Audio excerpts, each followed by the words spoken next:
लो सांगने मु जाइली घर को आ इच्छा है टे चिकेन खायापी तो माँ को कहती माँ टे चिकेन तरकारी कर तो मो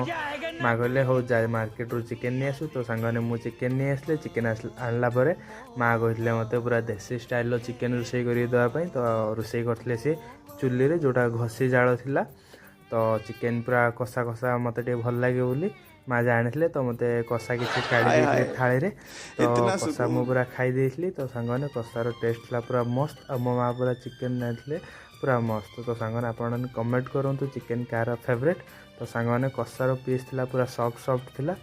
पूरा मस्त लगुला कहीं जिते जहाँ माँ को हाथ रंधा रोषे तो क्या भल लगे माँ मान रोषे हाथ रंधा तो कमेंट करूँ तापर माँ कषिला पानी देती तरकारी पानी दी फुटला रेडी होता पूरा चिकेन तरकारी तो सांग मैंने कषा खाई सारापर इस समय छाड़ी मुझे खाई भात को चिकेन पूरा मस्त लगुला चिकेन भात और मुझे लेंबू भी साइड रे चिपुड़ी देती तो लास्ट को थी लेग पीस खाई मो खाଇବା समाप्त चिकेन आपणकर फेवरेट को जो मानकर कमेंट करूँ आउ चिकेन आपण मैंने कौटा रोषे करते भी कमेंट करूँ तो सांग मैंने subscribe for more bye bye Tata.